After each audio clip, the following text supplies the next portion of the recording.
meet Odin? No, I didn't. Okay. Did you learn sometime that night that they were with Odin? I believe so. Okay. Do you remember how you learned that? I don't. The reason I ask is because the next morning, I think you testified that when Aaron wasn't home and you were ready to go out to breakfast with his mother, you tried to reach Aaron, his phone wasn't picking up, and so you called Shania and asked her to contact Odin? Right.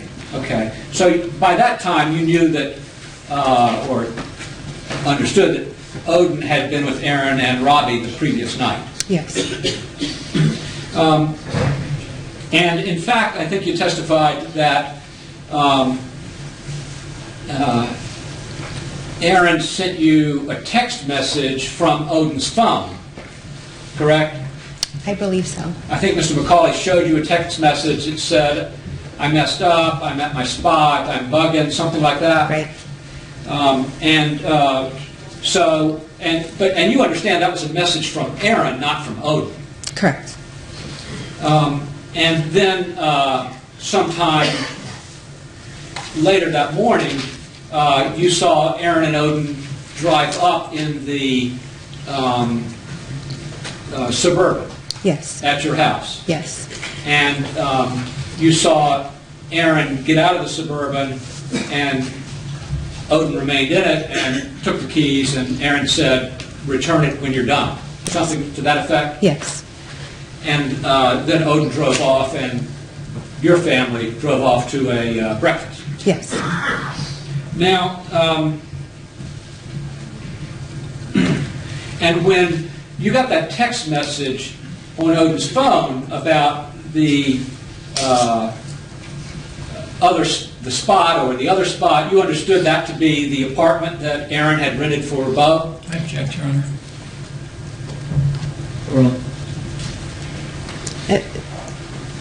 Yes. Okay. Now, could you tell us what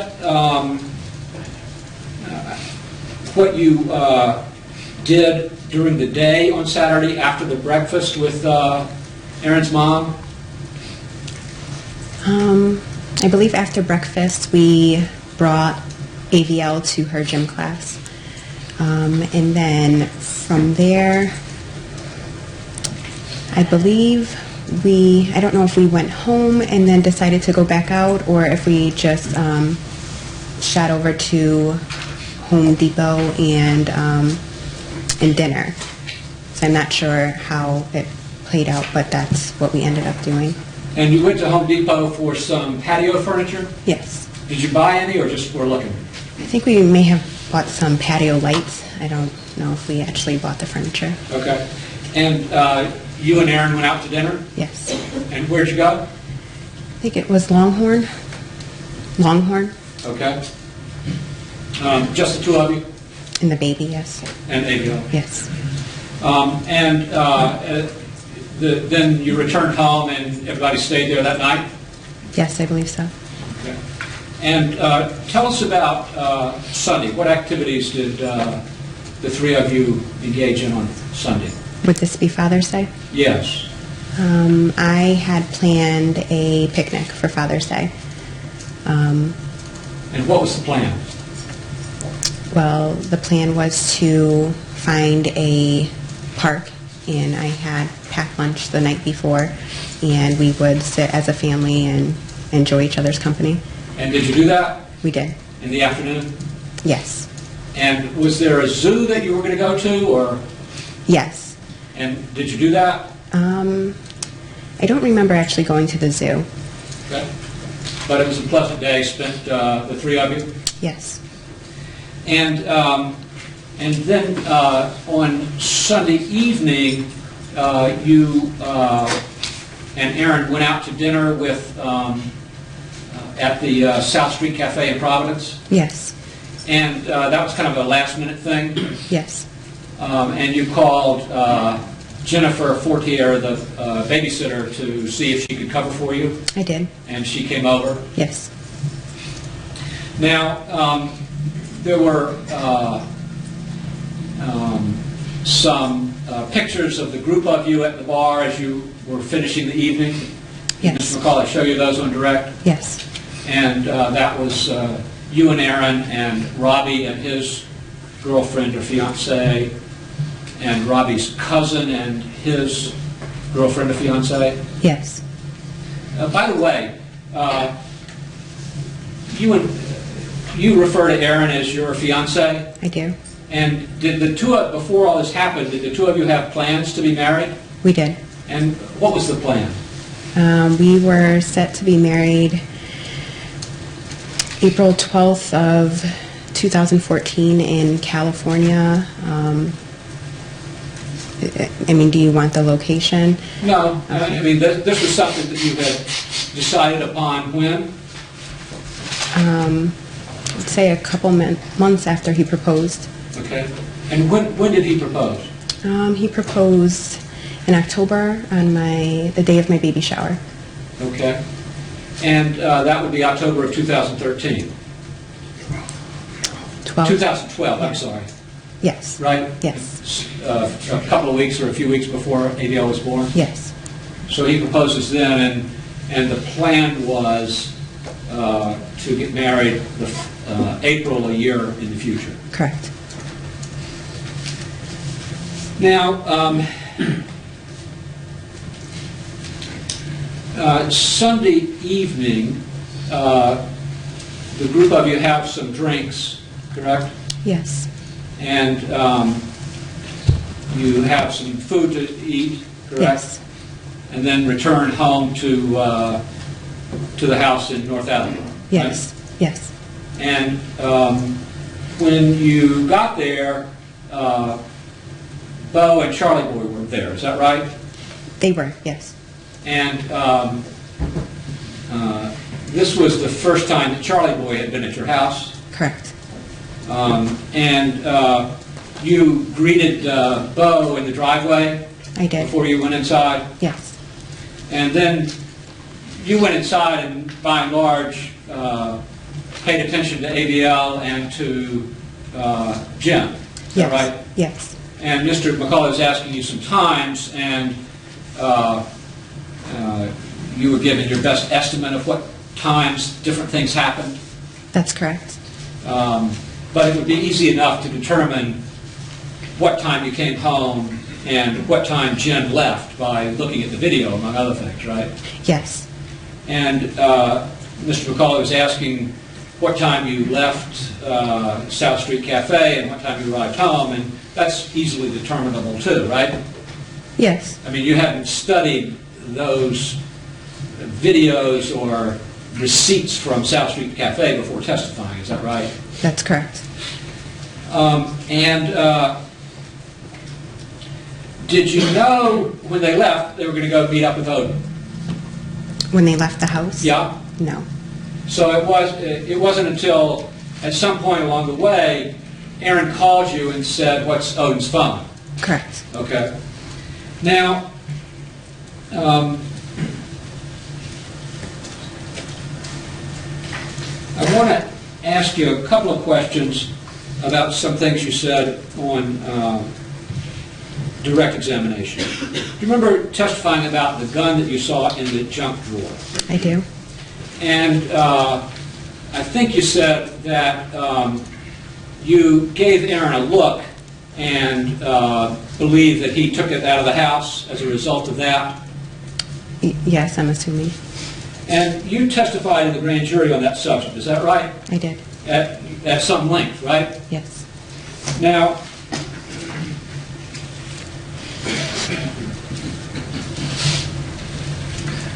first,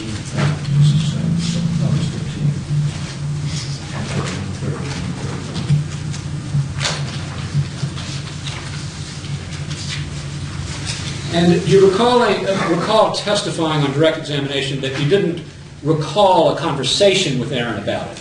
Is that right? Yes. Now, you testified 2 different occasions in the grand jury, I did. and you were asked a lot of questions about this subject. Tons, yes. And you testified, did you not? Mr. McCauley asked you several times, did you have a conversation with Aaron about it. This is page 131, line 2. And then again, he says, but you didn't say anything about it at line 11. You didn't say anything about it. I found something in the junk drawer. And then he says, so yes or no, was there a conversation about you seeing this gun and wanting it out of the house? And your answer was yes. Yes. And then you testified, as a result of that, you didn't see it again, and your answer was correct. Yes.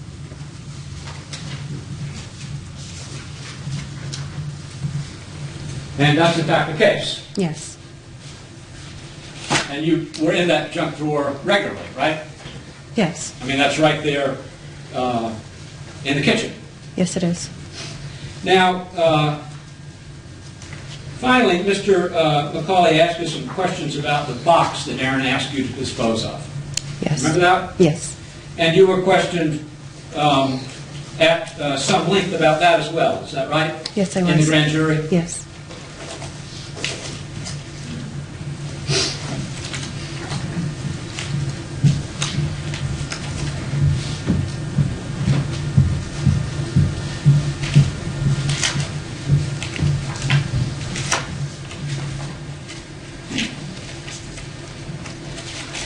Now, this is same transcript, page 113. Now, on direct examination, Mr. McCauley asked you about that a couple of times, and I think you said that the box, you estimated that the box weighed 35 to 40 pounds? Yes. And do you recall at the grand jury being questioned repeatedly about that? I believe so, yes. And Mr. McCauley asked you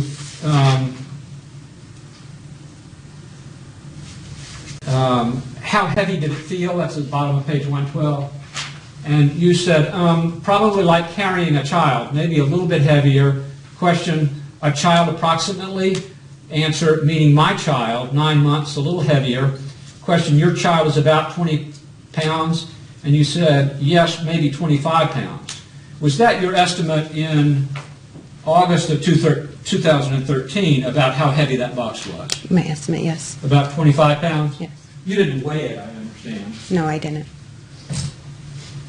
And do you think that that estimate is probably more accurate than the 35 to 40 pounds that you testified to on direct? It could be.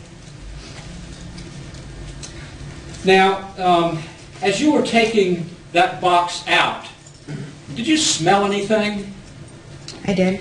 What did you smell? It was sort of like a skunky smell. And did you recognize that smell?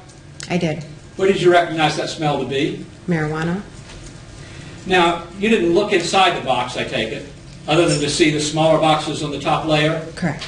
So you don't actually know what's in there. No, But as you took it out, did you have a thought about what was in there? I did. And what did you think? That it was marijuana. Nothing further, Your Honor. Ma'am, would you agree with me that's the first time you've said that, despite being brought to the grand jury 2 times and asked, as Mr. Rankin pointed out, a lot of questions? It is. Well, I object to that. Objection sustained. Okay, is that the first time you've mentioned that? Yes. And so when you said you smelled a smell, you didn't see anything in the box, right? No. Okay. And when Mr. Rankin just a minute ago had asked you about questions that I had asked you about, and again, back at 130, the bottom of the page, I had asked you about seeing the gun in the junk drawer. Is that true? Yes. And you described the gun as black, and I had said, and where did you see that? And you said, in our junk drawer. Question, in the junk drawer? Yes. My question, did you have a conversation with Aaron about it? Your answer, I didn't have to. I just went upstairs and I gave him, a look, and he removed it from my knowledge out of the home. Then I asked, where is your junk drawer? Answer, in the kitchen.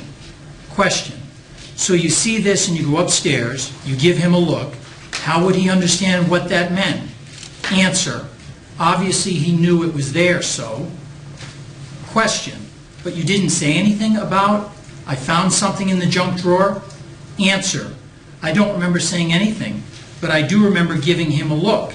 I don't know if I carried on to say, get that out. I don't remember what I said. But to my knowledge, he removed it from my home. Question, after 3 questions of asking. So, yes or no, was there a conversation about seeing this gun and wanting it out of the house? Answer, yes. Question, and as a result of that, you didn't see it again? Answer, correct. Question, do you know what happened to the gun? Answer, no. Is that right so far? Yes. And then, Well, I object to any further reading, Your Honor. well, just in the context of what the question was. Let's see the transcript.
So, ma'am, did I fairly read that part of the grand jury questioning about whether you had spoken to him and what was said?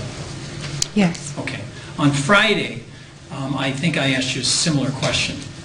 I believe so. Okay, and what did you say on Friday? I said that I gave him a look. Okay. And do you know today whether you actually had a conversation or not? I said that I don't know if we really exchanged words. Okay. And fair to say you don't know what happened to the gun, meaning you didn't see him take it out and do something with it. It just the next time you went and looked there, it wasn't there. That's correct. Okay. Now, Mr. Rankin had asked you some questions about the first occasion that you recall Odin and Aaron ever meeting, and that was after that Patriots game, an exhibition game of some sort. Yes. Okay. And you remember that he had come back to your home, and you remember what time he actually stayed up till? Is that right? I don't believe so. I think you're maybe mixing that up with the other day. Okay. Or no, I'm sorry. You're correct. I'm thinking of North Attleboro. Yes, between 5 and 6. Okay. So you remember that? Yes. Okay. But other parts of your memory, what happened to the box, you still don't recall. Is that right? Objection, Your Honor. Objection, it's a rule. That's correct. Okay, so there's, just in fairness, there's certain things you remember and other things you don't. Yes. Okay. Now, I thought I had asked you on Friday, Mr. Rankin asked you a few minutes ago about the spot, and did you understand what was meant in that text message? And I think today you indicated yes. Is that accurate? Right, basing it off of what we spoke about last time. That's, Okay, but on Friday, did I not ask you the same question if you understood, or if you knew what that was? you did. And what was your answer? I believe I said no. I don't remember. Okay, but is there something between Friday and today that assists your memory in remembering now what that meant in the text message? With all the knowledge I have on it, yes. Okay. So today you know what, or you believe you know what the spot is? Yes. And I think I asked you on Friday, well, did you ever have a conversation with Aaron about what he meant by the spot? Is that right? Right. And what did you tell me on Friday? No. And with regard to when you spoke to the police, you were asked certain questions. This was at the first interaction you had with them. Is that right? Yes. And Mr. Rankin was asking you about, did you know that Odin and Aaron, strike that Aaron was meeting or contacting Odin Lloyd the night, the early morning hours shortly before his death. Is that right? Yes, And you never have indicated that before, is that true? that's true. Okay.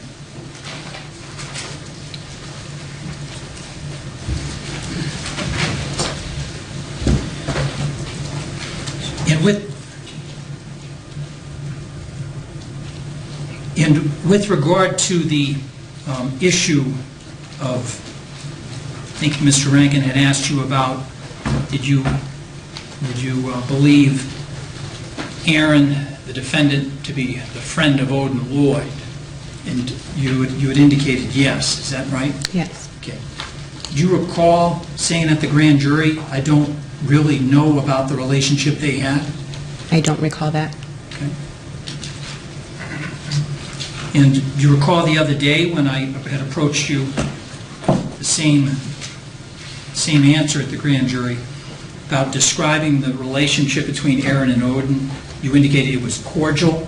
I mean, they weren't best friends. I think they were trying to be mutual because obviously two sisters are dating, but it wasn't best friends. So I mean, I don't even know if they had things in common. So I kind of gave them their privacy, so I don't really know about the relationship they had. Right, and I also did state that two people that engage in such a relationship and hang out as much, I don't see what another definition of friends would be. I mean, that's what I classified them as. Okay. And so to the extent that you had any knowledge, you had described them as being cordial. Right, I also said they weren't the best of friends, so Okay. that doesn't mean that they weren't friends. No, I understand, but when I had asked you the other day about your relationship with Odin, you similarly described it as cordial. Correct. Okay. And I think you also had indicated to this jury that you essentially just knew some background information. You didn't know too much about Odin. That's right. Okay.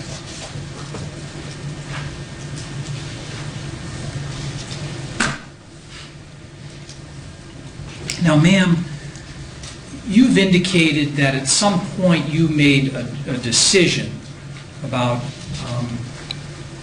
deciding to compromise and essentially tolerating his behavior? Infidelity-wise, yes. Okay. And was that before you decided when he proposed to you? What do you mean, to move back in, or? No, Mr. Rankin asked at some point the status of your relationship going back to the spring of 2013, and I think you indicated that at your baby shower, so sometime around October, Right. that the defendant had proposed to you. Yes. So my question to you was, when you said you decided to give in to the infidelity, was that before he proposed to you, or was it after? Before. Okay. So with regards to his infidelity afterwards, after he had now proposed to you, was that something that you were willing to accept? I mean, yeah, I accepted it. We've moved on past that. Okay. But just in terms of, it was your statement in response to a question by Mr. Rankin about whether you had compromised and therefore tolerated the behavior. Right. Okay, so in the spring of 2013, now that you were engaged to be married, were you still tolerating that behavior? I was. And were you tolerating behavior of infidelity with your babysitter? I'm sorry? Was that toleration extended as well to if he had engaged in a relationship with your babysitter? Did I tolerate that? Yes. I mean, it wasn't necessarily knowledge I knew. Okay, but you've indicated that you had compromised and was just going to let him engage in infidelity? Right. Okay. Did that include the babysitter? I mean, I guess so. I mean, it depends what your definition of infidelity is. I mean, mine is intercourse, so, I mean, that's not something that I know happened. Okay. And again, it would only be your determination as to what you were prepared to tolerate, right? Correct. Okay. Now, in terms of compromising and tolerating behavior, Did you know whether that applied to him having guns? No, I said infidelity. Okay, so just infidelity. Right. So you did put your foot down as to certain things. I definitely put my foot down to certain things, yes. Okay. In fact, you described when you found this junk drawer, it was enough just to give a look, or maybe then say something, Right. that caused at least the gun to no longer be in your junk drawer. Correct. Okay. And with regard to his use of drugs, was that something that you were tolerating? Marijuana? Yes? Yes. Okay. And with regard to, but you put your foot down as to where he could do that in your home, is that right? That's correct. Okay. And so you were not essentially just allowing, or were you, him to do essentially whatever he wanted? In all honesty, he's a grown man. I can't tell a grown man what to do. So, I mean, that was decisions he's supposed to make, and I accepted the fact that he would essentially grow up and mature within time. So that's something that I was willing to wait on. Okay.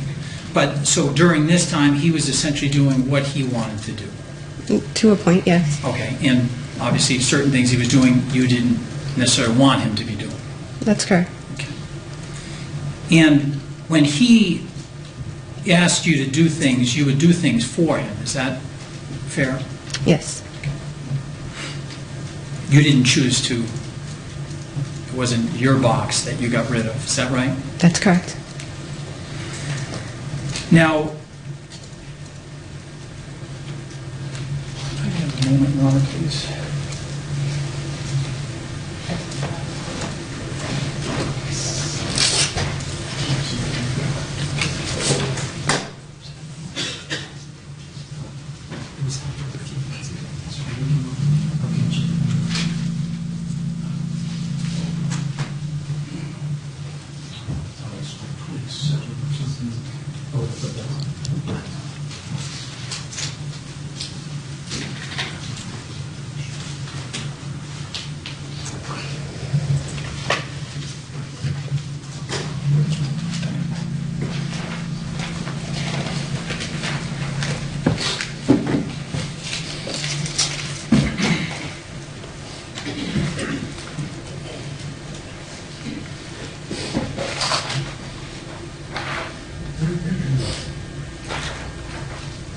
Your Honor, if I could use the overhead.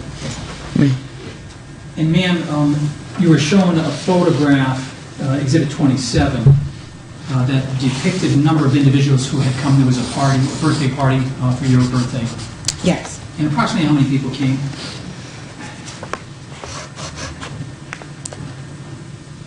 Maybe 20, 25, maybe less. And those people, were they all, they were acquaintances, some, and some were family members and some were friends. Is that true? Yes.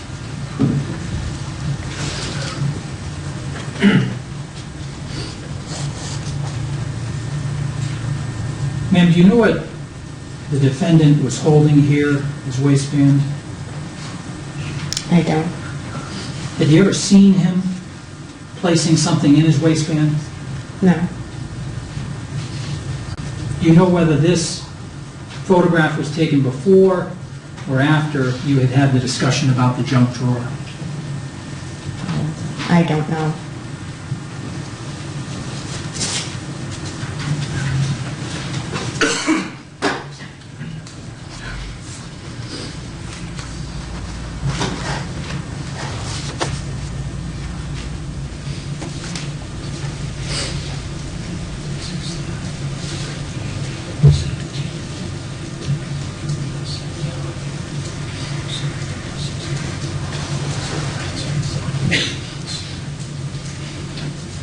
And ma'am, just to clarify something, when you went to the Home Depot and then the Longhorn Steakhouse, that was on Monday evening, is that right?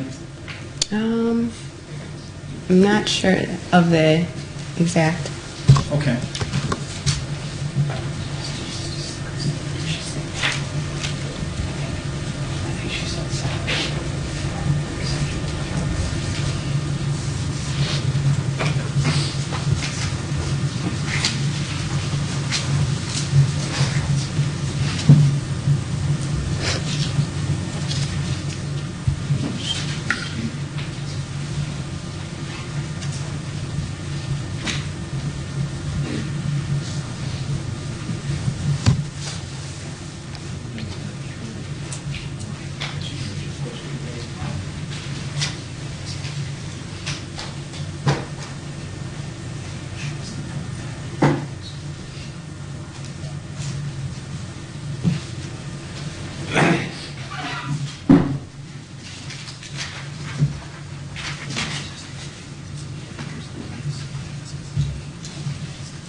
don't know if I could approach. Ma'am, I'm just going to place what was marked as 416 Bank of America records.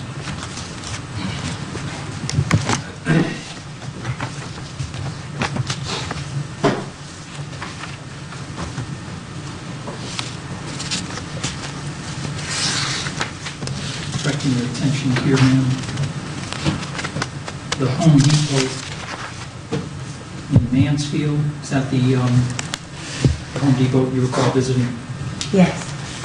And then just underneath it is the Longhorn Steakhouse in Mansfield. Recall that being on the same date? Yes. And as I understand it, the date actually is reflected at the 17th here. Well, I object to that, Your Honor. Objection sustained. Okay, does that assist your memory, ma'am, on whether it was Monday versus Saturday? No, I think my memory is pretty clear that we had gone right after, or that same day that we brought our daughter to her class. Okay, and you're saying that was Saturday? Yes. Okay. Have one moment.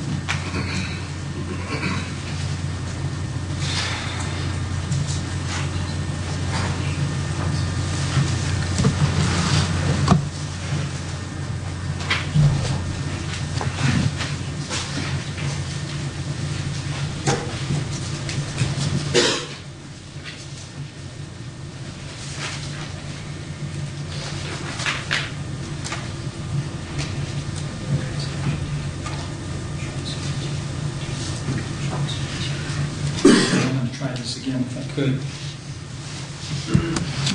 Just on the statement page.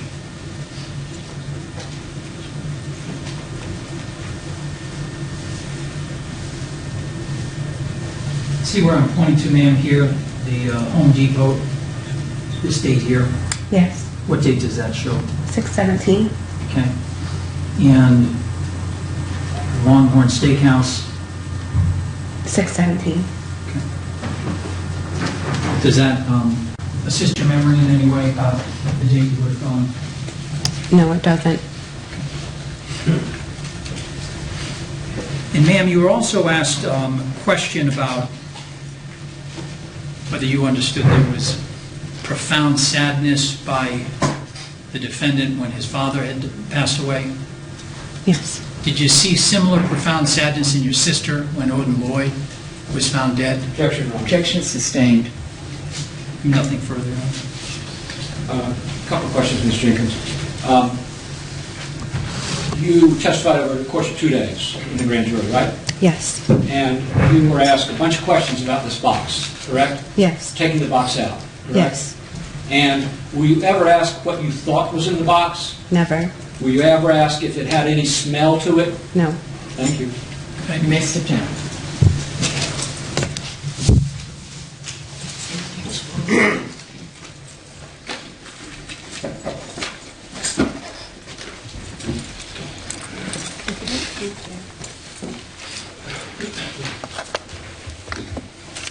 We could resume with our suspended witness, please, Your Honor. Eric Perry.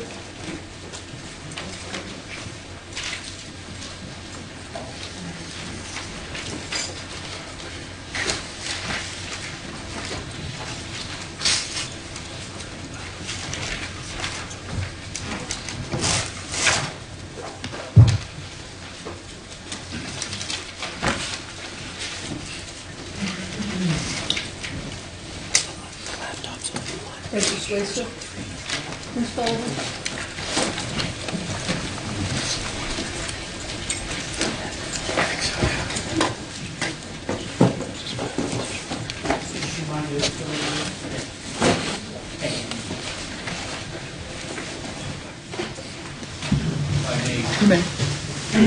Good afternoon, sir. Could you just give us your name again? Good afternoon. My name is Eric, and my last name is Perry, P-E-R-R-Y. And you began testifying here last Thursday afternoon, is that correct? Yes, I did. Okay. Your Honor, I may approach the witness, please. And, sir, I'm going to show you an item. Do you recognize this item? I do. And what do you recognize that item to be? It's a thumb drive which contains the call detail records, which we previously discussed, and which I used to conduct an analysis. You've taken that red arrow out or anything else that showed a location, is that Yeah, correct? I Not hope a so. tower, is that correct? Yes. Okay, I'm going to offer this as the substitute exhibit if I I may. have no objection, Your Honor, but just to clarify, that thumb drive contains his compilation. It doesn't contain all the underlying phone records. Right? Correct. No objection. And maybe not, is the other one? 422. So this is substituting for the previous exhibit. Yes, Your Honor.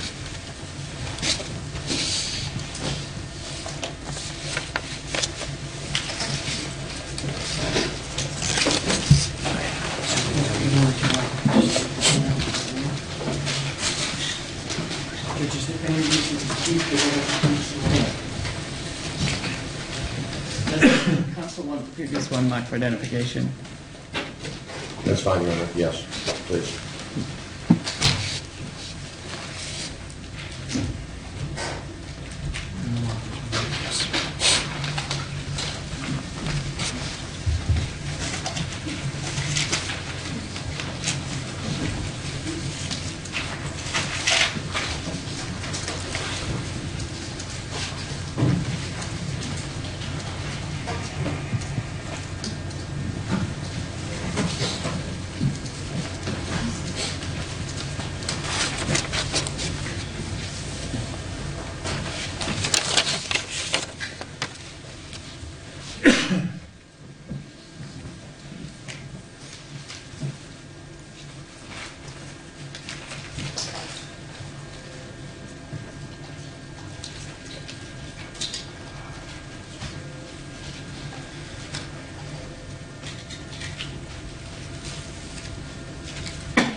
If we could, Your Honor, now play from Exhibit 422.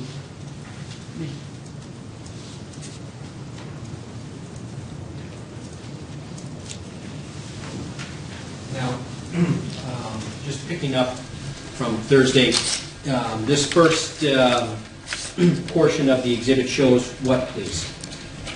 These are actually two voice calls that occurred on a phone number, AT&T phone number 8969, that occurred on June 16, 2013, late in the evening. And could you tell us, please, that comes from the voice record of that telephone number 8969, is that correct? Yes. And I'm sorry, can I just have a moment with Mr. Bomberg? I'm confused again. This is Friday morning.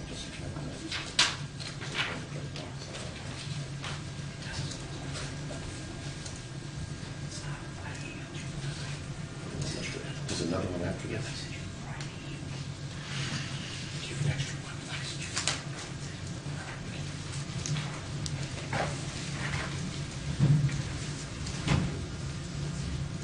shows two voice calls on that cell phone 8969, is that correct? Yes, sir. And the first call was at approximately 9:03 p.m., is that true? Yes, it is. And the location of the cell phone tower that the 8969 cell phone communicated with at 9:03 p.m. was where, please? It was actually located in North Attleboro along Landry Avenue. And the next cellular telephone call that you've plotted, could you tell us that occurred at 10:11 p.m. approximately, is that correct? Yes. And in the phone records, that's how they read, just not to the second, but to the minute, is that true? With AT&T, just the minutes and seconds. On the voice calls in particular? Yes. And where was that particular 10:11 p.m. Cellular telephone call, where did that communicate with the tower, please?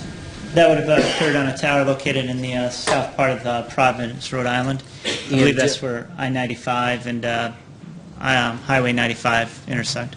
And does the next slide show with greater detail the location of that particular tower? It's going to be a zoomed in for that particular tower, yes. And does that tower appear down there where the blue dot is located next to the text box. Yes, sir, it does. And you traveled yourself to that location, is that correct? Yes. And could you tell us, did you observe where the South Street Cafe was? Yes, sir, I did. And where is that, please?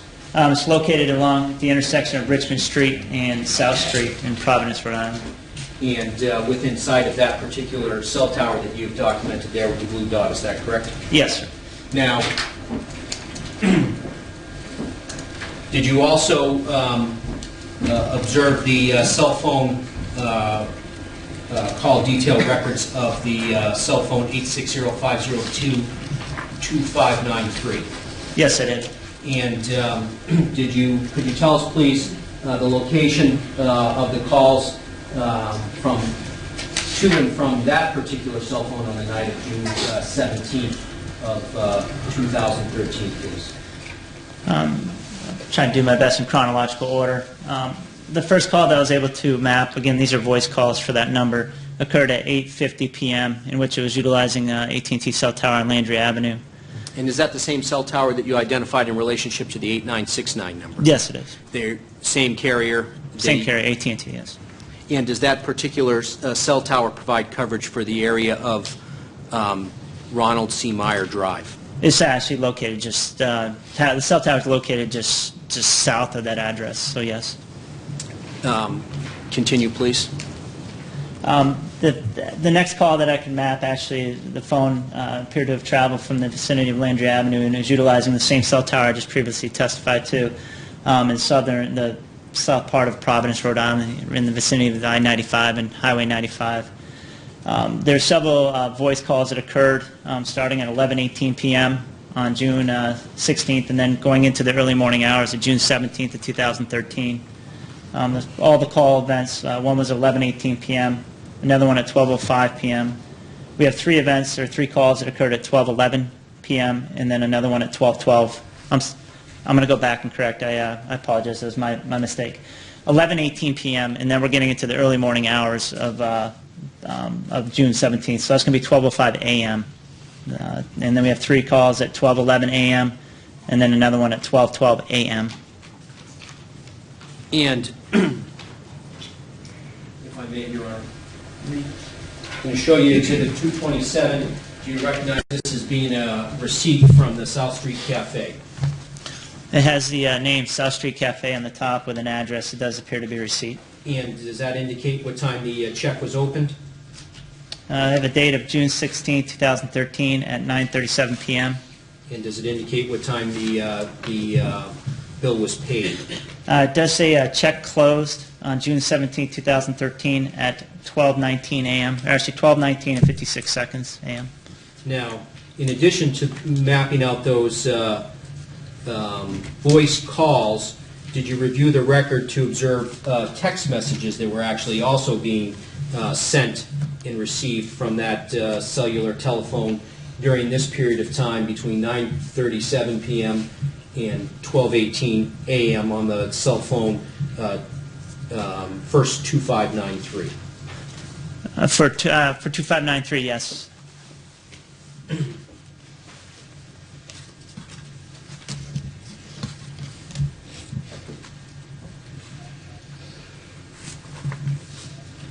And just taken from exhibit number 303,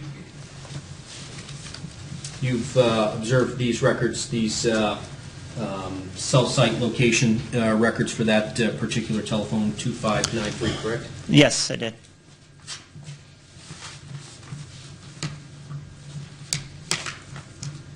And during that period of time, could you tell us, were there text messages between 2593 and the number 4304?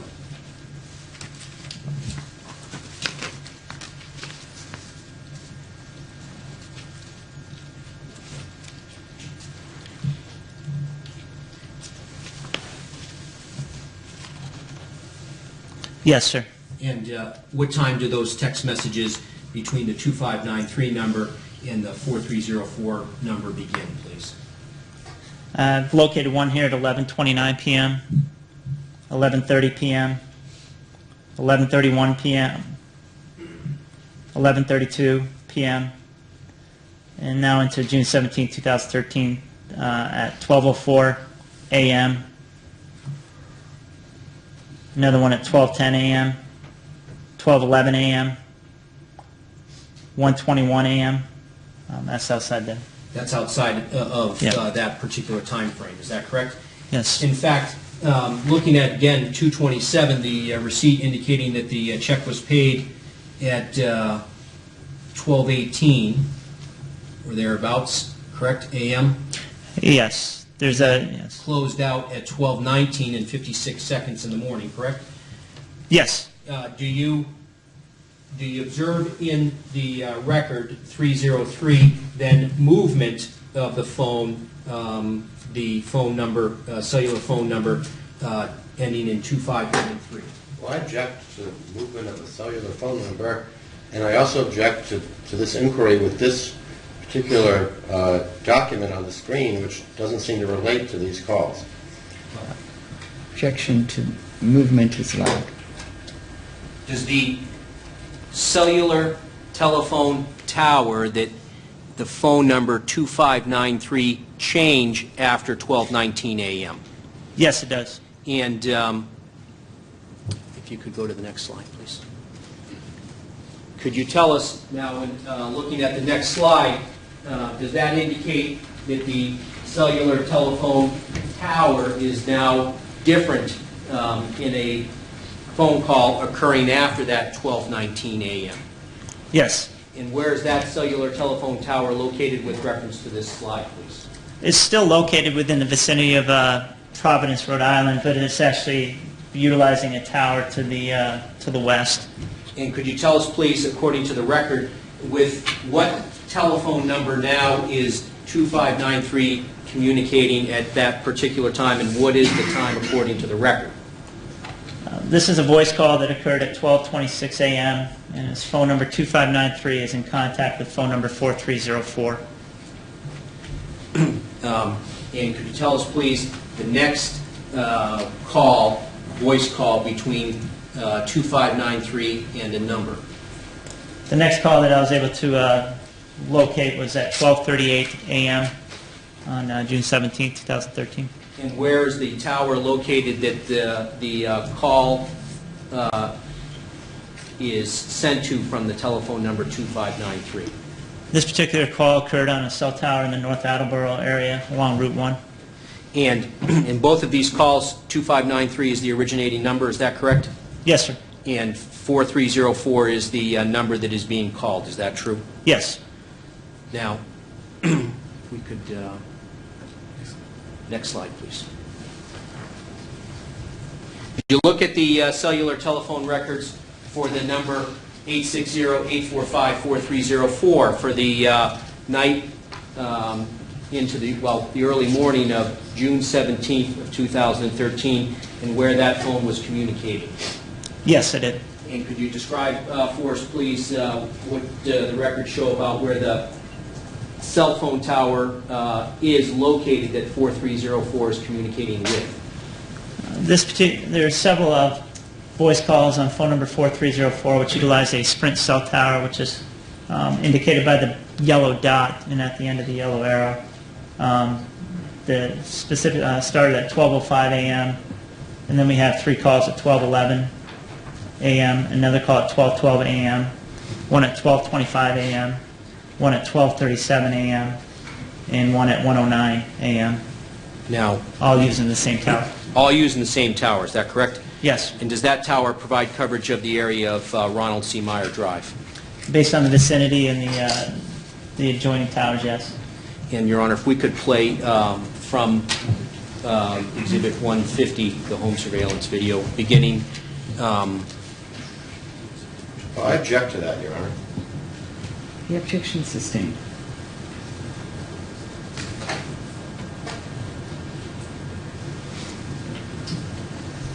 Could I be seen briefly at the site, Your Honor?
Now, focusing in just on that Sprint cellular telephone 845-4304, you've plotted there a last call 1:09 and 26 seconds in the morning on June 17th. Is that correct? From that tower? Yes, sir.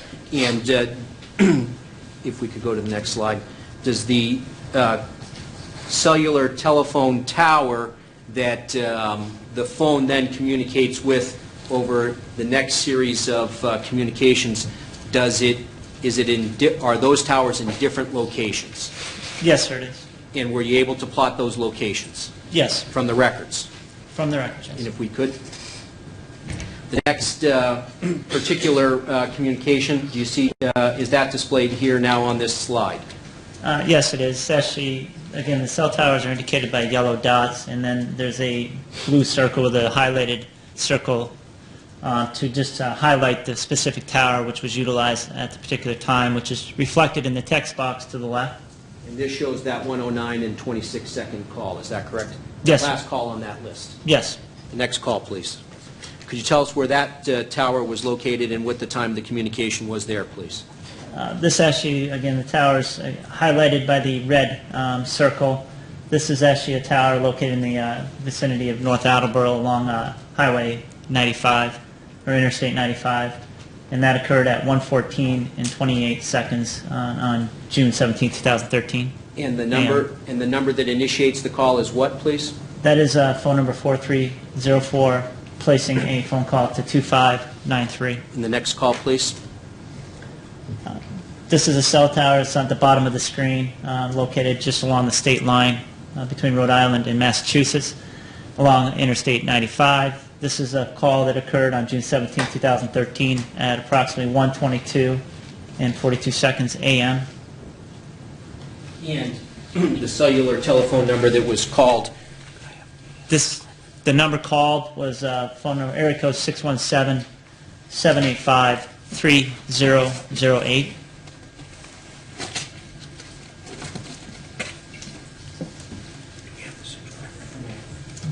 For 3008. I'm sorry? 3008.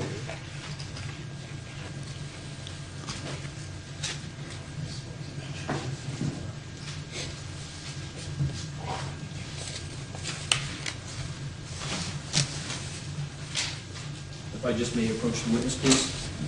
That cellular telephone number 3008 is subscribed to in what name, please? This is a T-Mobile cell phone. It's subscribed. Billing account information is Odin, O-D-I-N, last of Lloyd, L-L-O-Y-D. That's the account name. The mobile number name as well is Odin Lloyd. Now, at the time of that, what was the time of that call, please? This call occurred at 1:22 a.m. And the next call from 4304, did you observe to find that in the record and locate the cell tower that was communicated with during that call? This is actually a cell tower. It's located in the middle of the exhibit. This occurred on June 17, 2013, at approximately 1:52 a.m. It's utilizing a cell tower in the kind of the Foxborough vicinity along I-95.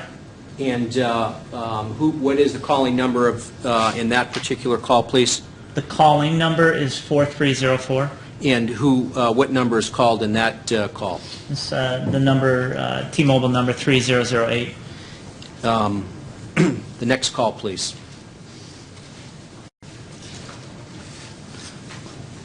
This is a call that occurred on June 17, 2013 at 2:24 a.m. in the morning.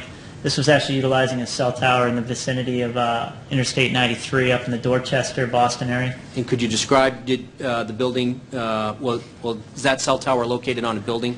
I believe it's in a big white building. I can't remember the name of it. I apologize. I'm not too familiar with the area. But Right on the side of the highway, is that correct? yes. And what was the number placing the call there, please? Again, this is phone number 4304 calling 3008. And the next call, did you develop the location of that call from the record? I I identified and was able to locate where this tower was from the records, yes. And could you tell us what time is the next call, and again, the location of the cell tower that is used in the course of that call, please? Again, this is a cell tower just west of Interstate 93. This is a call that occurred on June 17, 2013 at approximately 2:25 a.m. This is a phone call placed from the Sprint phone 4304 to the T-Mobile phone 3008. And this is actually, I believe, was in a red rust-colored warehouse. This is where the tower is located.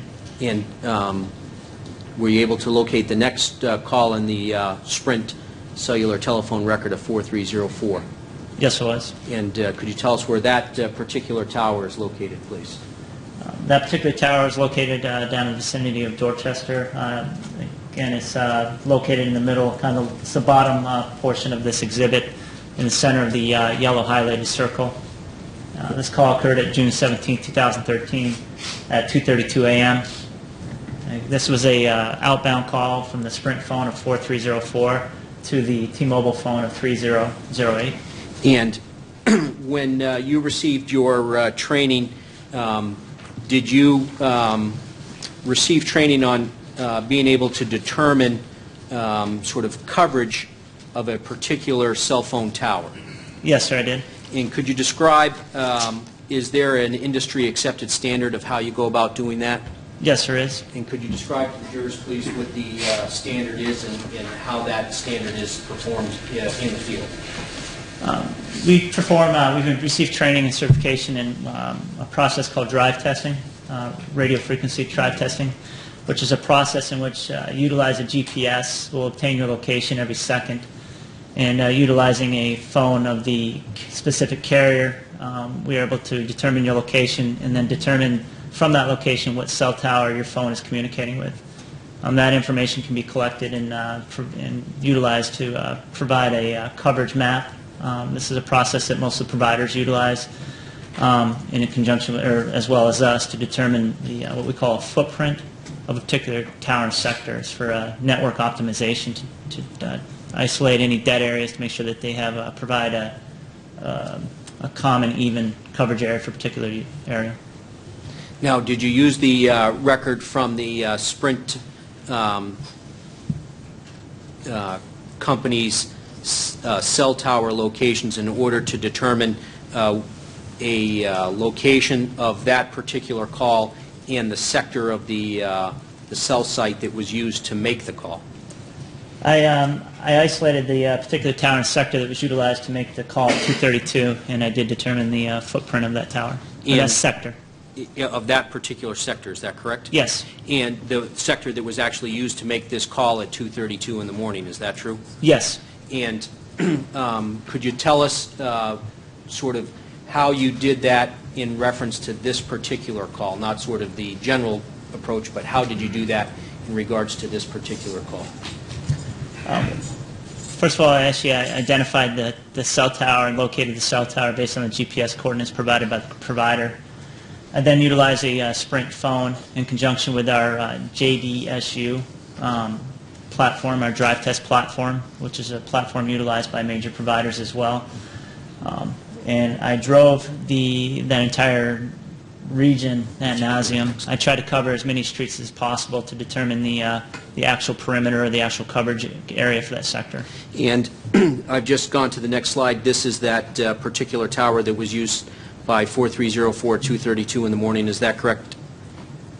This slide here? Yes. Yes, the one that's still highlighted, yes. And this just provides greater detail of that area. Is that true? Yes, it does. And so with reference to this slide, could you describe to the jurors, please, sort of how you went about driving in that area?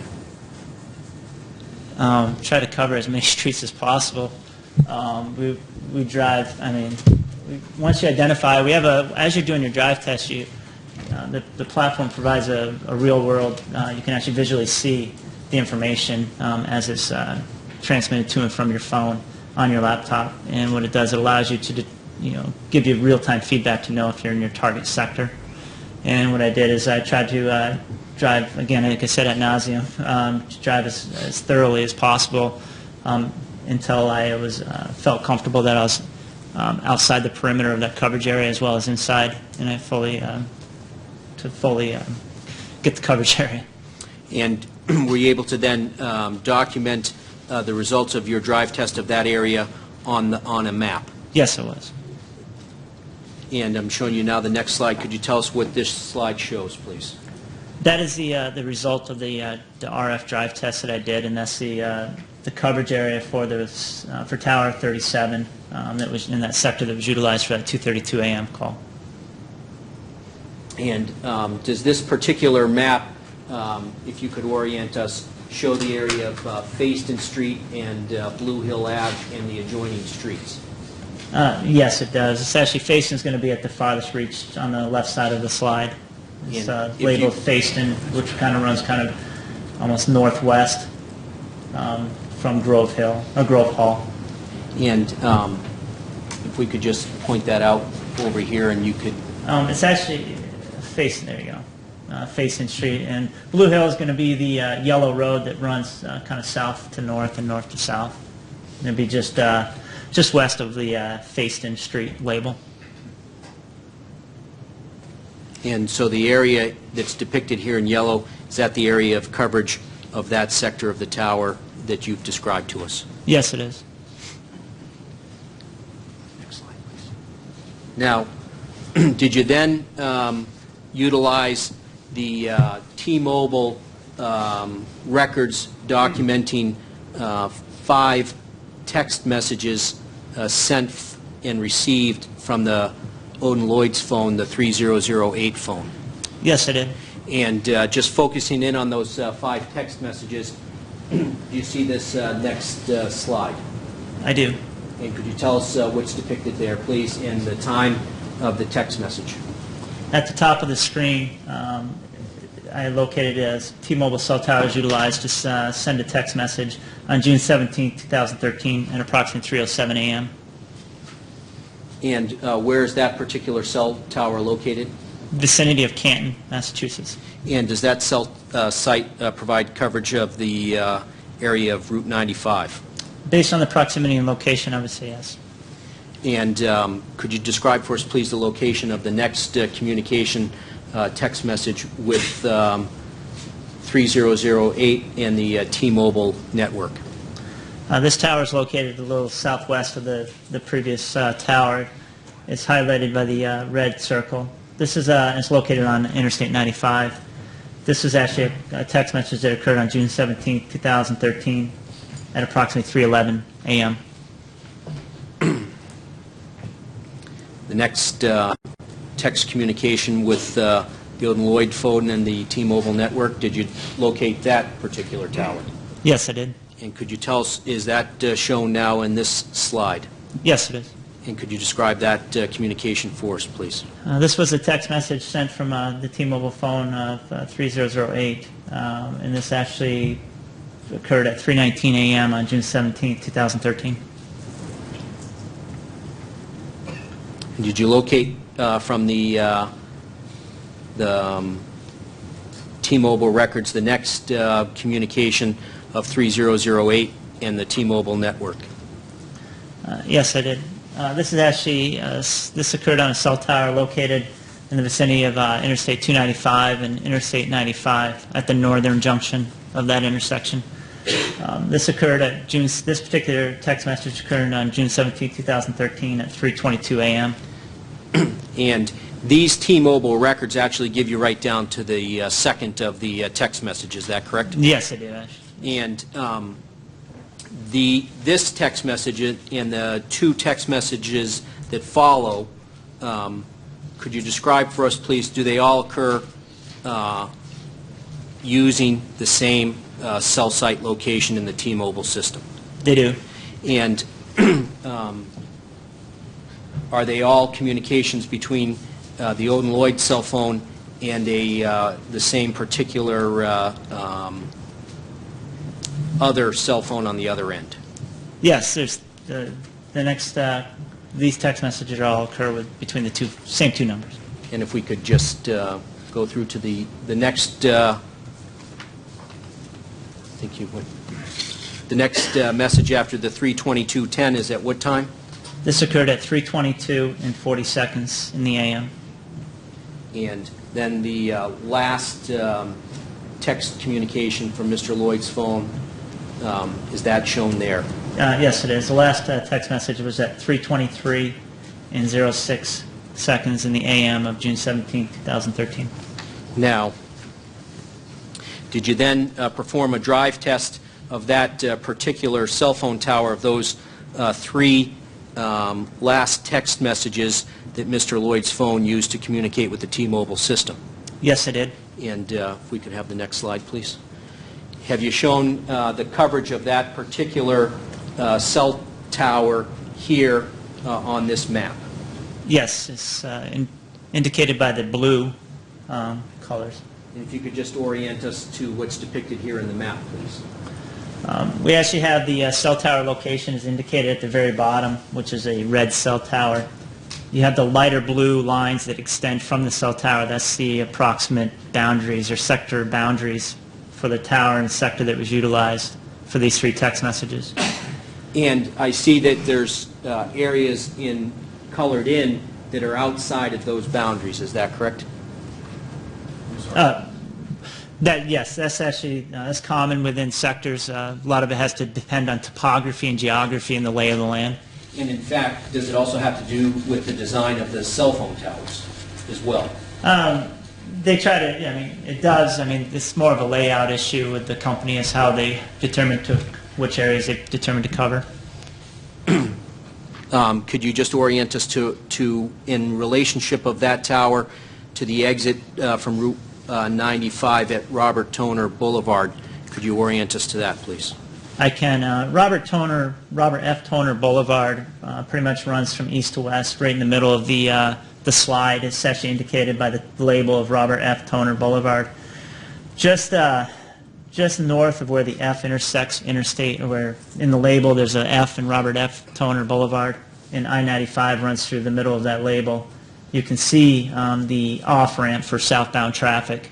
You actually have the southbound on I-95, you have the off-ramp onto Robert Toner Boulevard, but you also have the onbound, or the on-ramp to southbound right there as well. And is the southern portion of John L. Deach Boulevard also located within that blue area? Yes, it's actually that particular, if you were looking at that label in the middle that I just described, it would the intersection would be right around the O, or actually between the O and the R on Robert. And you've been to that location, is that correct? Yes, I have. And you performed a drive test similar to what you described in the vicinity of Faiston Street as well, is that correct? Yes, this is the results of my driving around that neighborhood again at nauseam. Now, do you have, if we could just go, the next slide, does that show a close-up of the northern portion of the area that you drive tested along John L. Deach Boulevard? Yes, it does. And could you orient us to that portion of John L. Deach Boulevard, please? I'm sorry, can you... Could you orient us, I'm sorry, to that portion of John Deach Boulevard that's shown here in this particular slide? Yes, I can. It's actually labeled there under, the label actually runs vertically. It says John L. Deach Boulevard in white. It's pretty much in the center of the exhibit where the blue coverage area ends. And are you familiar with the area of Seekonk Supply, a business that's located on John L. Deach Boulevard? I am. And where is that located, please? It's going to be located just on the west side of John L. Deach Boulevard. It's going to be, I believe, right in the vicinity where the SCH would be on John Deach. And when you say Yes. the west side, you mean the left as we're looking at it, is that correct? Yes. This satellite image is north to the top, east to the right, and west to the left, is that correct? I actually have a direction arrow in the upper left-hand corner, which is oriented the correct way. Now, are you familiar with the business known as Metalore? I am. And where is that located, please, on this particular map? It's going to be located on the east side of John L. Deach Boulevard, and I would say it'd be just perpendicular to where the J.O. in John. Is that the location there? That's the building, yes. Now, Your Honor, if we could, and the last text message activity from Mr. Lloyd's phone was at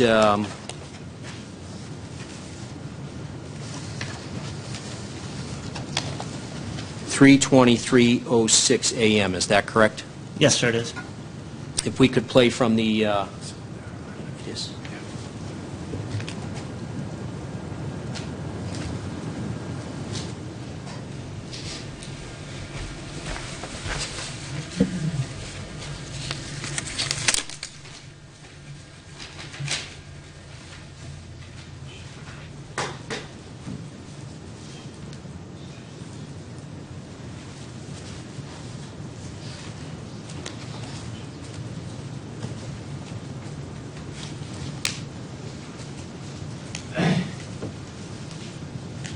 It's 370B is the one.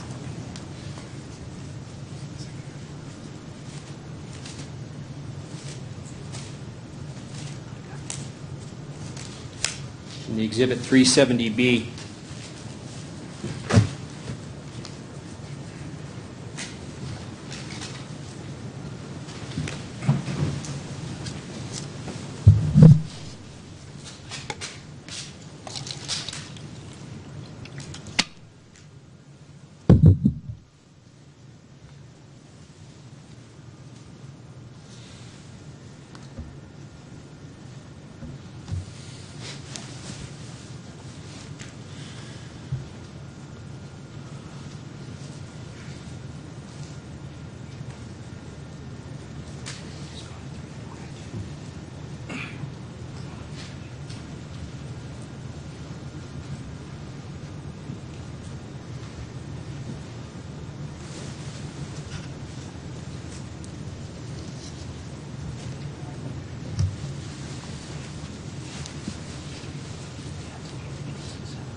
and now, sir, just on 370B, subtracting 8 minutes and 7 seconds.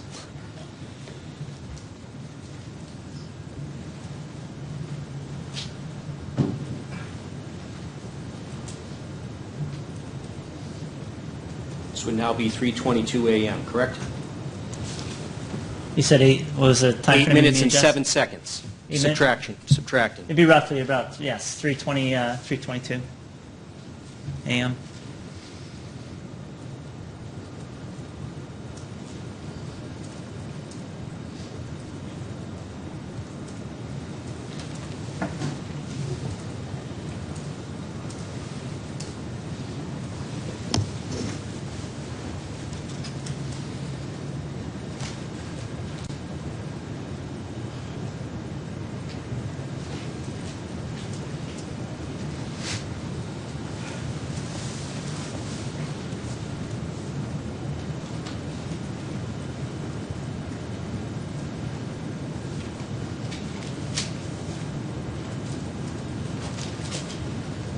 Now coming up on 3:23 a.m. Correct.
And again now, sir, subtracting 8 minutes and 7 seconds, we're at 3:27, 26 seconds. Is that correct?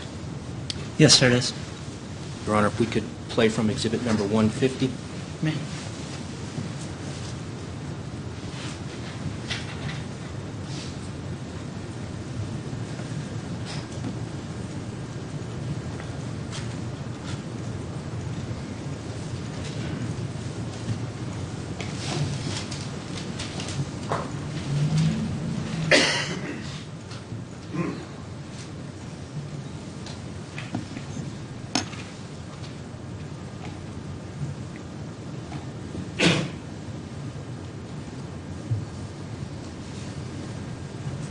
We're just now playing from camera 3 at 3:28, just 3:29. Real time, system time 3:26.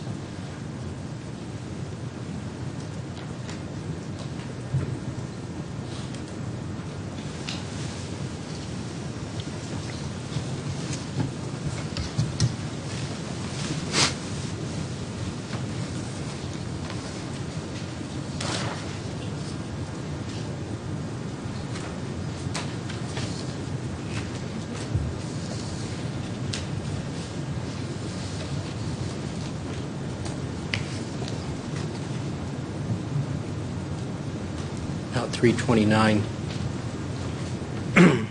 40.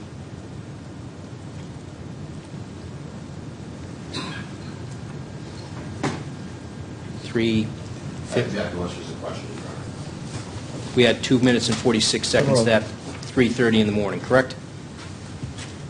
I apologize, when you first started, you said there was a 2-minute time?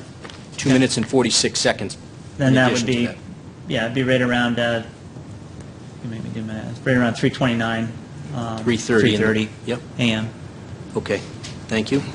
Now, did you plot then cell phone activity for later in the day on June 17th? Yes, I did. If we could return to your, to the exhibit. Next slide.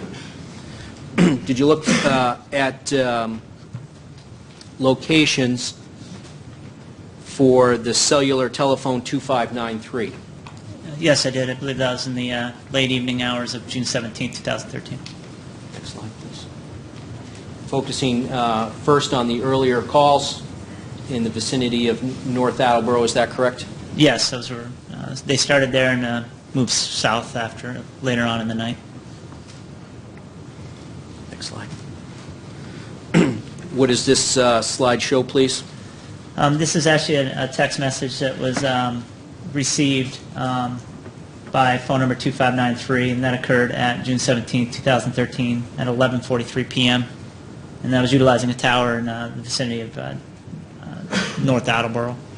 In the downtown area of North Attleboro, is that correct? Yes. And is it fair to say that's not the cell phone tower that the phone communicates with when it's at Ronald C. Meyer, is that correct? That's correct. And who's sending that text message into 2593 at 11:43 p.m. on June 17th? That's the phone number ending in 8969. Next slide, please. No, I'm sorry, go ahead. what was the question? I'm sorry. No, Cut you off. next slide, please. Go back. Okay. Is there a voice call during this same period of time? Yes, there was. And could you tell us with, and that's on the same cellular telephone tower, is that correct? Yes, it is in North Attleboro. And what number is the 2593 number communicating with, please? This is with a phone number ending in 1170, And the area code? area code 949. Next slide, please. Did you then plot the next voice call for the cellular telephone 2593 and which cellular telephone tower it communicated with? This particular call actually utilized a different tower, and it's along Route 1, north of North Attleboro. This call occurred at 11:47 p.m. on June 17, 2013. Next slide, please. Did you plot the next call? Yes, I did. And again, where's this cellular telephone communicating with? It was utilizing the same cell tower as the previous call, north of North Attleboro along Route 1. And these last two calls now, they're the same two telephone numbers that were used in the text in the voice call immediately preceding. Is that correct? The 8969 and that 949 number, is that correct? On this particular call? This particular call, yeah. What is this? Yes, I believe that's the number that was in contact at the previous tower in North Attleboro. There's a couple calls on that tower. Next slide, please. What's the next voice call that the 2593 number communicates with the AT&T network? This is actually a call that occurred at 11:59 p.m. And this was a call, this actually was utilizing an AT&T cell tower just west of 495, or southwest of 495 in the vicinity of Franklin, Massachusetts. And with whom is the call being made? This is actually a call between 2593 and the Sprint phone of 4304. Next slide, please. Is this the next call that appears in the record? Yes, it is. And again, between what numbers is this particular call? Again, this is the same two phone numbers as the previous call. This is the Sprint phone 4304 and the AT&T phone 2593, utilizing the same tower in the vicinity of Franklin, Massachusetts. Next call. And did you do a drive test of the vicinity, or the coverage area of this particular cell phone tower that the call was using to communicate with 4304? Yes, it did. And did you utilize the same procedure that you described to us previously? Yes, it did. And is the coverage area of that particular cellular telephone tower located here on this map? Yes, it is. And again, you drove all of that area? To the best of my ability, I was only able to drive the roads that I could drive on. There are some locations where you can't go, is that correct? Yes, and those are often, even though it's hard for me to sit stationary on the highway there, you can see little sporadic green areas. Now, did you go to an area known as 599 Old West Central? Yes, yes, I did. In Franklin, yes. In Franklin, in the town of Franklin, is that correct? Yes, sir, I did. And could you tell us what you observed at that location? I observed the building, the structure, the apartment complex, in which sits in a bowl along the highway there, or just east of 495. And is that location actually on this map? It is on the map. Whether you can pick it out is another question, but I know I'm familiar with that area. And is it within the coverage area of this particular cell phone tower? Yes, it is. Next slide, please. Excellent. Now, after that 1201 call, could you describe for us, please, the next cellular telephone call for the phone ending in 2593? Yes, I can. That occurred at 12:07 a.m. I was utilizing the same cell tower as I did previously before going up to Franklin, along Route 1, just north of North Attleboro. And what telephone number is the phone communicating with at that time? This is in contact with that 949 area code phone number, ending in 1170. Next call, please. Were you able to locate the next call on the record of 2593? Yes, I was. And what time was that? This occurred at 12:13 a.m. And with whom is the 2593 cellular telephone number communicating? With the Sprint phone 4304. And is that the location of the tower that was used there? Yes, just along I-95. Were you able to locate the next call that was used, or the next cellular telephone tower that was used in cellular telephone calls of 2593? Yes, I was. And is that located here on this next slide? It is. And what time was that, please? This particular call occurred at 12:28 a.m. And where's that cellular telephone tower located? It's located along I-90 or Interstate 95, just north of Providence. And who's involved in that communication? Again, this is a call with the Sprint phone of 4304. Next slide, please. Were you able to locate the next cellular telephone call of the telephone number 2593 in the tower that it communicated with? Yes, sir. This is indicated on the bottom part of my exhibit along Interstate 95. This was utilizing an AT&T tower, cell tower in the vicinity of Warwick, West Warwick, Rhode Island. And this occurred on approximately 12:41 a.m. And what two numbers are involved in that particular cellular telephone call? This is a call between Sprint phone 4304 and AT&T phone 2593. Were you able to locate the next cellular telephone voice call from the 2593 telephone?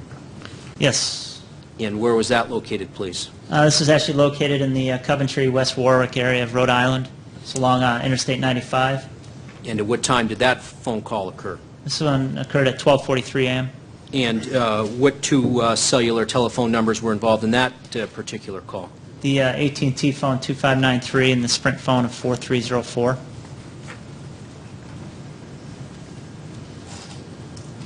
Were you able to locate the next cellular telephone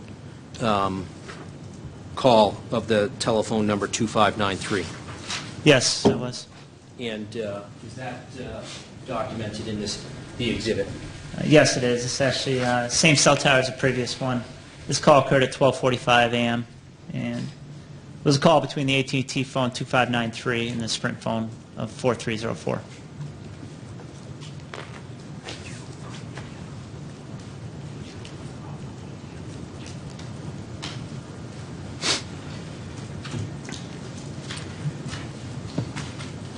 Next call, please.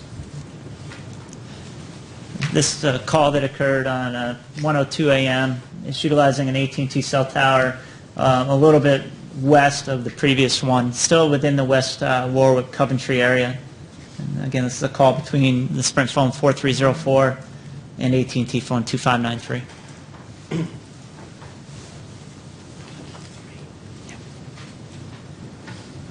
Did you locate the next call in the 2593 record?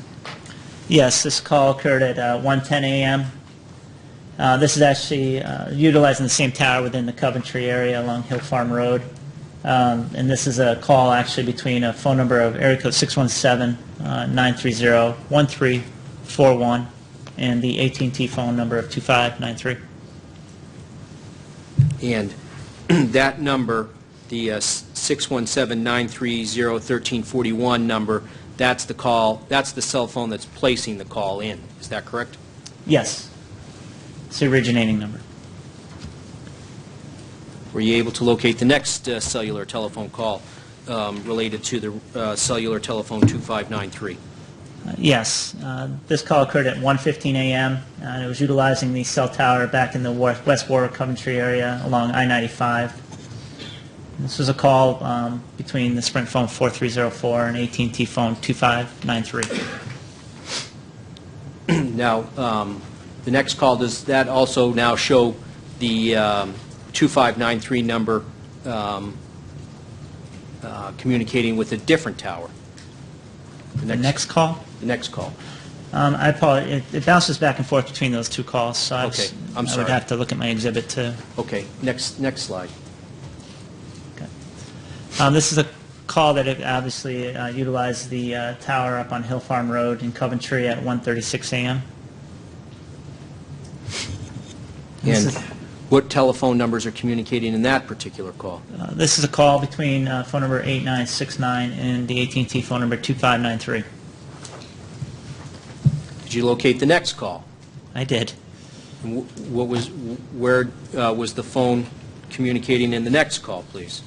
Utilized the same AT&T cell tower along Coventry, or in the vicinity of Coventry. This call occurred at 1:37 a.m. And could you tell us the numbers that are involved in that particular call, This please? is a phone number ending in 9171 and the AT&T phone of 2593. And that call there, the 9171 number, that's the originating Correct. number, is that correct?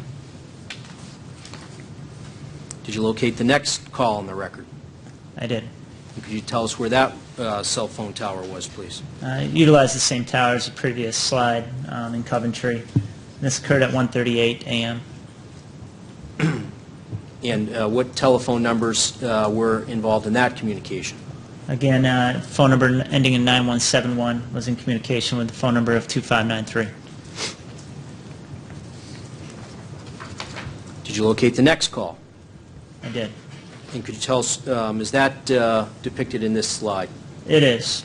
And what numbers, where was that, and what time and what numbers were involved in that communication, please? This was utilizing the cell tower back along Interstate 95 in the Warwick-Coventry area. This occurred at 1:40 a.m., and it was called between phone number 2593 and the phone number of 9171. And in this particular call now, the 2593 is now the originating number, is that correct? Yes, sir.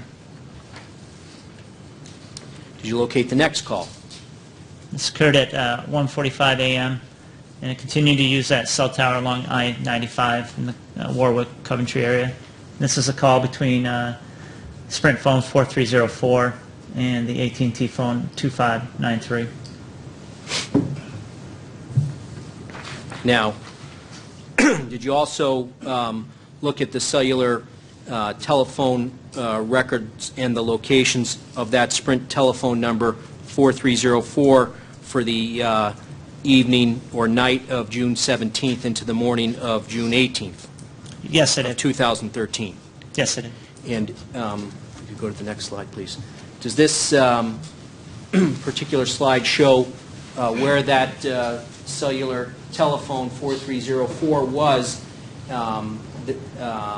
that evening, beginning at 9:48 p.m. and 29 seconds? Yes, it does. And where was that, please? That phone was utilizing a cell tower, Sprint cell tower just west or southwest of 495 in the Interstate 495 in the Franklin, Massachusetts area. And could you tell us, please, at that time, did the 4304 cellular telephone number receive an incoming call? It did.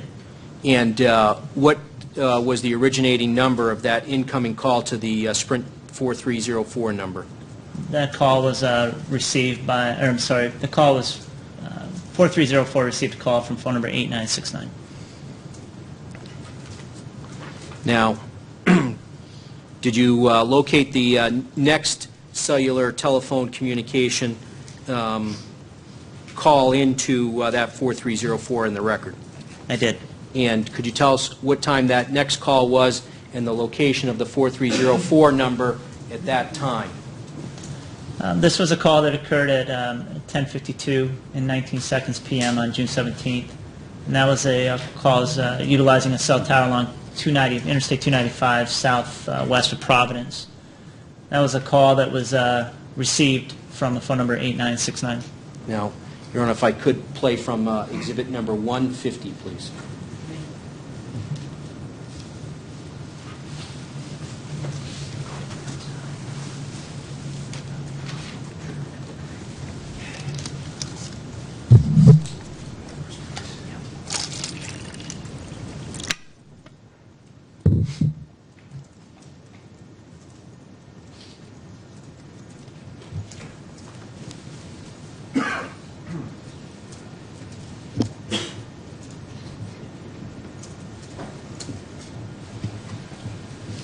We're going to go to camera 3.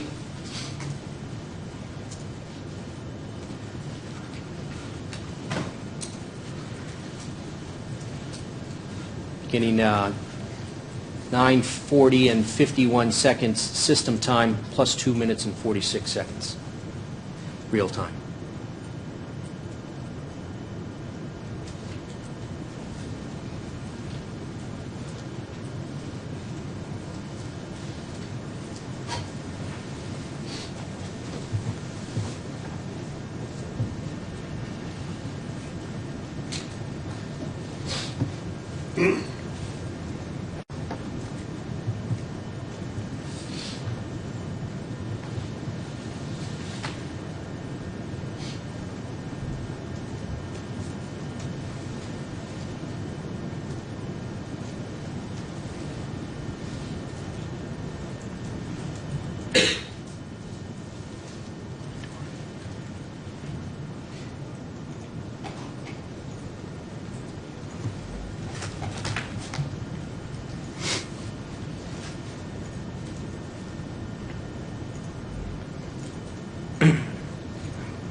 We're now on camera 8, Your Honor, 9:41:25, system time plus 2 minutes and 46 seconds to the real time on June 17th.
You go to camera 9, Your Honor.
just stop that at 9:46 system time, plus the 2 minutes and 46 seconds for the real time.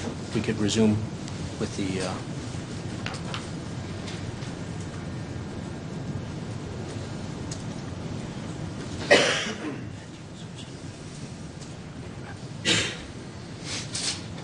Could you plot the, locate and plot the next activity on that 4304 number after the 10:52 p.m. that you just described? Yes, I did. And could you tell us what activity that was and where the phone, the 4304 number, and with whom it was communicating, please? This is utilized the tower south from the previous one along Interstate 95 in the Coventry, West Warwick area. This call occurred at 11:03 and 4 seconds p.m. That was it was an inbound call to the Sprint phone of 4304 from AT&T phone number 2593. Did you locate the next call? Yes, I did. This call occurred at 11:22 and 36 p.m. This call, again, this is actually utilizing a tower again along Interstate 95. And I'm going to apologize, even though I've driven this route many times, I'm still not 100% familiar with the area. But again, it's along I-95. Looks like we're at the state line with Connecticut. And this was a call between phone number 8969 and phone number 4304. And the calling number is that 8969 number, right? That's the call, the phone placing the call. Correct. Locate and plot the next call activity on that 4304 number. This is a call that occurred in the Groton, Connecticut area along I-95 at approximately 11:36 and 57 seconds in the p.m. This is, again, an inbound call, place 2, 4304 from the AT&T phone number 8969. Did you locate and plot the next call into the 4304 number? This is a call that occurred at 11:43 and 56 seconds in the p.m. This call happened just west of New London, Connecticut, utilizing a tower in the vicinity of the intersection of Interstate 395 and I-95. This is a call, again, from an inbound call to the Sprint phone 4304 from AT&T phone 8969. Did you locate the next call activity on that cellular telephone 4304? Yes, I did. This call occurred on a tower in the vicinity of Highway 9, halfway between, I would say, between Middletown, Connecticut and Essex, Connecticut. This call occurred at 11:58 and 53 p.m. 11:58 and 53 seconds p.m. This is a call between an inbound call placed to the Sprint phone of 4304 from AT&T phone of 2593. Did you locate the next call activity on that cellular telephone 4304? Yes, this is a call that occurred on a Sprint cell tower, again along Highway 9 in Connecticut at 12:01 and 1 seconds in the a.m. And this is actually into the morning of June 18, 2013. This call was an inbound call to the Sprint phone from a phone number of the AT&T phone of 2593. Did you locate the next call activity of that Sprint telephone 4304? This call occurred at 12:09 and 12 seconds in the a.m. This is a inbound call to the Sprint phone from a phone number of 8969. And where was that cell tower located? That was actually located right along the highway, Highway 9 in Connecticut, just southeast of Middletown, Connecticut. Did you locate the next call to the 4304 number? This call occurred at 12:13 and 8 seconds in the a.m., and that was an inbound call to the Sprint phone placed by the AT&T phone of 2593. And where is that call cell tower located? I apologize for that. It's along Highway 9, again southeast of Middletown, Connecticut. Now, did you locate the very next call on that cellular telephone number 4304? Yes, this actually utilized the Sprint cell tower actually near the, I think it's Middlesex County in Highway 9 in Connecticut, and that occurred at 12:28 and 14 seconds in the AM. That was an inbound call to the Sprint phone from the AT&T phone of 2593. Now, did you locate the next call on that cellular?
Because this testimony is expected to last more than another 10 or 15 minutes, we're going to stop at this point for today and resume tomorrow. Please, again, keep an open mind, continue to avoid anything at all about this case or Mr. Hernandez that might appear in any newspaper, radio, magazine, television, any other form of media, any social media, Facebook or Twitter. Please continue to avoid speaking or emailing or texting or in any other fashion communicating in any form with anyone about this case or Mr. Hernandez. And if anyone attempts to talk to you about your jury service, this case or Mr. Hernandez, please stop any such communication immediately. Please do not do any research about this case, Mr. Hernandez, or anything you think might be relevant in any way to this case. Have a good rest of the day, and we will see you tomorrow morning. Thank you.